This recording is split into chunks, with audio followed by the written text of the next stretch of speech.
अस्सलाम वालेकुम। जीअं त दोस्तो असां हींअर JST PST जी तयारी करण जे लाइ बेताब थी रहिया आहियूं त असांखे ख़बर न आहे छा छा ईंदो टेस्ट में, त असां उनजे अकॉर्डिंग सभु कुझु असांखे कवर करिणो पवंदो। त उन्हनि मां कुझु ख़ासि असां नोट्स ठाहिया आहिनि ऐं क्लासिस वरितियूं आहिनि जेके पेड कोर्सिस आहिनि। उन खां पोइ मां तव्हांजे लाइ लेक्चर खणी आई आहियां। अगरि तव्हां असांजे चैनल ते नवां आहियो त लाइक सब्सक्राइब ऐं शेयर कजो। तव्हांखे वणे त लाइक कजो लेक्चर।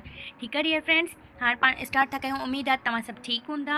अचूं था अॼु जे पहिरें टॉपिक ते, जेको असांजो लेक्चर नंबर 2 आहे। फर्स्ट नंबर जेको हुयो असांजो इंट्रोडक्शन हुयो, कचेरियूं हुयूं, ईअं चयो वञे त हाणे असां स्टार्ट कयूं था GK यानी कि जनरल नॉलेज, जंहिंमें असां करंट अफेयर्स होल वर्ल्ड जी करंट अफेयर्स जेके आहिनि क्लियर कंदासीं। ठीकु आहे फ्रेंड्स, हाणे फर्स्ट नंबर असांजो छा आहे त अर्थ छा आहे। ज़मीन जो घणो परसेंट असां वटि जेको आहे लैंड आहे, त 29% जेको आहे असांजो एरिया जेको आहे लैंड आहे। ठीकु आहे, ज़मीन आहे। उन में 7 कॉन्टिनेंट्स अची था वञनि। कहिड़ा कहिड़ा हिन में असांजा 7 कॉन्टिनेंट्स कहिड़ा कहिड़ा अची था वञनि। एशिया अची थो वञे, अफ्रीका अची थो वञे, नॉर्थ अमेरिका अची थो वञे, साउथ अमेरिका अची थो वञे, एंटार्क्टिका अची थो वञे, यूरोप अची थो वञे, ऑस्ट्रेलिया जंहिंखे असां ओशनिया बि चवंदा आहियूं, छो जो हुते ओशन्स जेके आहिनि इलाही हूंदा आहिनि। ठीकु आहे डियर फ्रेंड्स, त असां वटि टोटल जेके आहिनि 7 कॉन्टिनेंट्स अची था वञनि।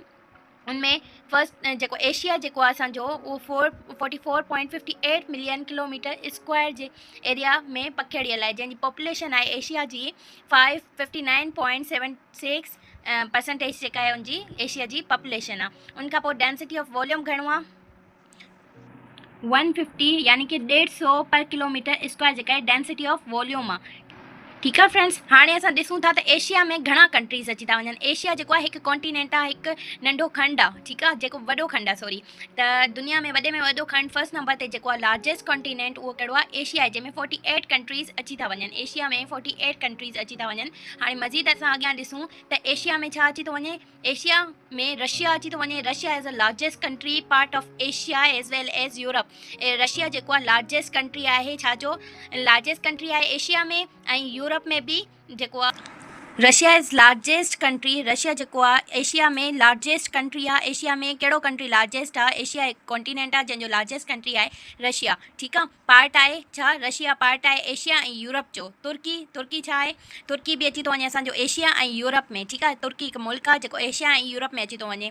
उनखां अलावा यूरोप बि जेको आहे असांजो छा आहे, कॉन्टिनेंट आहे। चाइना में according to the population is largest which is included in Asia. China जेका आहे लार्जेस्ट कंट्री आहे दुनिया में पॉपुलेशन जे हवाले सां। ठीकु आहे, उनजी जेका पॉपुलेशन जेका आहे इलाही हूंदी आहे, ऐं दुनिया में पॉपुलेशन जे हवाले सां चाइना जेको आहे इलाही फेमस आहे एशिया में। ठीकु आहे, अच्छा, हिन में हाणे चवे थो त लैंडलॉक जेका आहे, लैंडलॉक कंट्रीज़ कहिड़ियूं आहिनि। 12 लैंडलॉक कंट्रीज़ आहिनि साउथ एशिया में।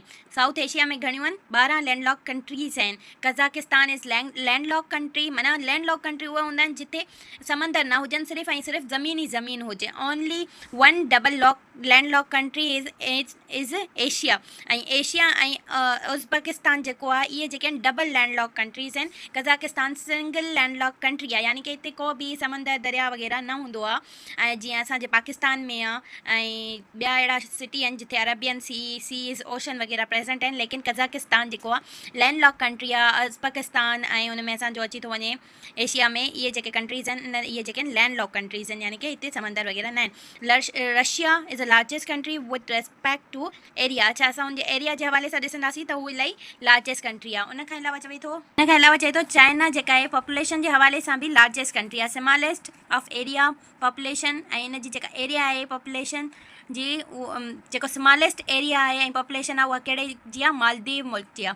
उनखां पोइ चए थो largest island in Asia. Asia में लार्जेस्ट आइलैंड कहिड़ो आहे, माना वॾे में वॾो आइलैंड बेट कहिड़ो आहे, उहो आहे बोर्नियो आइलैंड। बोर्नियो आइलैंड किथे आहे, बोर्नियो आइलैंड जेको आहे 3 ब्रांचिस में थो वञे, इंडोनेशिया, मलेशिया एंड बर्नरी में जेको आहे बोर्नियो आइलैंड आहे लार्जेस्ट आइलैंड ऑफ एशिया। अच्छा, एशिया जो लार्जेस्ट वॾे में वॾो आइलैंड आहे बोर्नियो आइलैंड, जंहिंजो जेको किथे वञी थो लॻे, इंडोनेशिया, मलेशिया एंड बोर्निया में।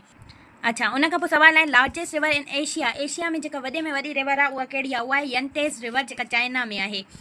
अच्छा, lowest point of Asia is Dead Sea. Dead Sea के एशिया जी कहिड़ी पॉइंट खे चयो थो वञे, जेका इसराइल में आहे ऐं जॉर्डन सी खे चयो वेंदो आहे डेड सी। जॉर्डन जेको आहे हिकु एशिया जो मुल्क आहे, इसराइल मुल्क आहे जिते जॉर्डन सी आहे, डेड सी आहे, यानी कि उन में तव्हां अगरि हिकु सुई बि विझो था त उहा बि तरंदी पई बुॾंदी न, त माण्हू बि उते उन सी में यानी कि आहे समंदर लेकिन कंहिंखे ॿोड़ींदो न आहे उहो। इन जे करे इन जे पोयां बि साइंस आहे, उन में साल्ट जी कंसंट्रेशन हाई हूंदी आहे त जंहिंजी वजह सां हू कंहिंखे बि लोड़े या ॿोड़े न सघंदो। ठीकु आहे, त तव्हां अगरि जो उन में कुझु बि रखंदा या मथां उछलाईंदा त हू उन जी सरफेस ते फ्लोट पियो कंदो।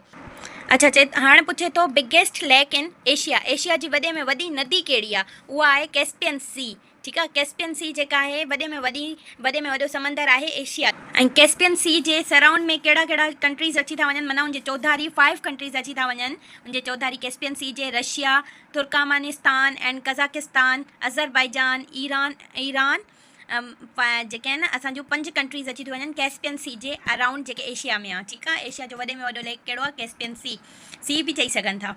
Largest desert in China. China जो वॾे में वॾो डेज़र्ट कहिड़ो? गोबी डिज़र्ट जेको आहे चाइना जो वॾे में वॾो डिज़र्ट आहे। दोस्तों उमेद आहे त तव्हांखे सम्झ में ईंदा हूंदा। अगरि जे को सवाल आहे त तव्हां कमेंट सेक्शन में ॿुधाए सघो था। हाणे असां MCQ सिर्फ़ु ऐं सिर्फ़ु छा ते सॉल्व कंदासीं? एशिया जे टॉपिक ते। अच्छा, हिन में चवे थो एशिया जेको आहे दुनिया जो वॾे में वॾो कॉन्टिनेंट आहे। Asia is the world largest continent by area जे हवाले सां what it is approximate land area. त हिन जो एप्रोक्सीमेट लैंड एरिया केतिरो हूंदो? त हिन जो ऑप्शन आहे 30 million kilometre square, 50 million kilometre square, 44.58 million kilometre square या 24 मिलियन किलोमीटर स्क्वायर। त असांजो राइट आंसर आहे बी, 44.58 मिलियन किलोमीटर स्क्वायर। 44.58 जेको आहे एप्रोक्सीमेट एरिया आहे, लैंड एरिया आहे छाजो? एशिया जो, जेको वर्ल्ड लार्जेस्ट कॉन्टिनेंट आहे। How many countries are recognise in Asia by the United Nation. अच्छा, चए थो त हाउ मेनी कंट्रीज़ माना केतिरा मुल्क आहिनि जेके रिकॉग्नाइज़ थियल आहिनि यूनाइटेड नेशन सां, UNO सां। 48 countries are recognised from United Nation. 48 B is a right answer. Male is a capital of which country. Male कहिड़ी मुल्क जो कैपिटल आहे? मालदीव्स जो। मालदीव्स कंट्री आहे जंहिंजो मेल कैपिटल आहे। Which is the largest country in Asia by area. कहिड़ी जेका लार्जेस्ट कंट्री आहे एशिया जी जेका एरिया जे हवाले सां तमामु वॾी आहे? उहा आहे Russia. B is a right answer. The smallest country in Asia by area is.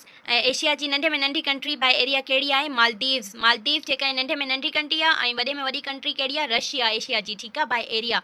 अच्छा, हिन में चए थो which Asian country has the highest population. Asia जी कहिड़ी कंट्री जी हाई पॉपुलेशन आहे? त उहा आहे इंडिया जी। इंडिया जी जेका आहे हाई पॉपुलेशन आहे। The long river in Asia is. Asia जी लंबे में डिघी रिवर कहिड़ी आहे? उहा आहे यंगटिस।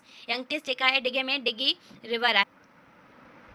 अच्छा, the deepest lake in the world which is located in Asia. Deepest river यानी कि उन्ही रिवर नदी लेक किथे आहे? जेका उहा आहे लेक बाइकल में। बाइकल जेका आहे नदी आहे जेका डीपेस्ट आहे। ठीकु आहे, जेका रशिया में प्रेज़ेंट आहे। 1600 मिलीलीटर आहे जंहिंजी 1.6 किलोमीटर और 1 माइल।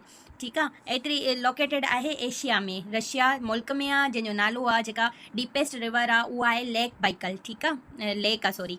ठीकु आहे, the Yellow River flows through which country. Yellow River कहिड़ी कंट्री में फ्लो कंदी आहे? उहा आहे चाइना में फ्लो कंदी आहे। The largest desert in Asia. Asia जो वॾे में वॾो डिज़र्ट कहिड़ो आहे? Arabian dessert.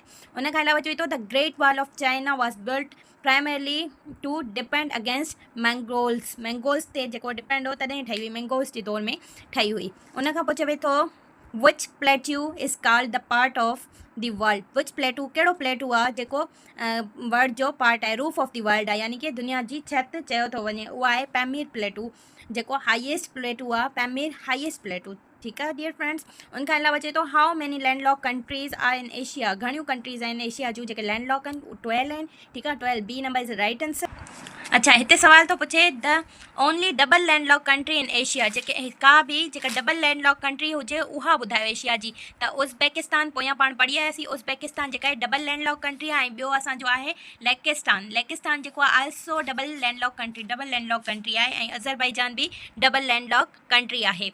त हिते अगरि जे ही ऑप्शन इन्हनि टिनी मां कोई बि अची थो वञे तव्हां उन्हनि ते बि टिक करे सघो था। ऐं उन खां अलावा अगरि जे ऑल ऑफ दीज़ अची थो वञे ABC बोथ आर करेक्ट, त इहो बि तव्हां करे सघो था टिक, या नन ऑफ दीज़ को बि ऑप्शन सही न आहे या इन्हनि मां को बि सही आहे त तव्हां उन जे अकॉर्डिंग उते टेस्ट में टिक कंदा।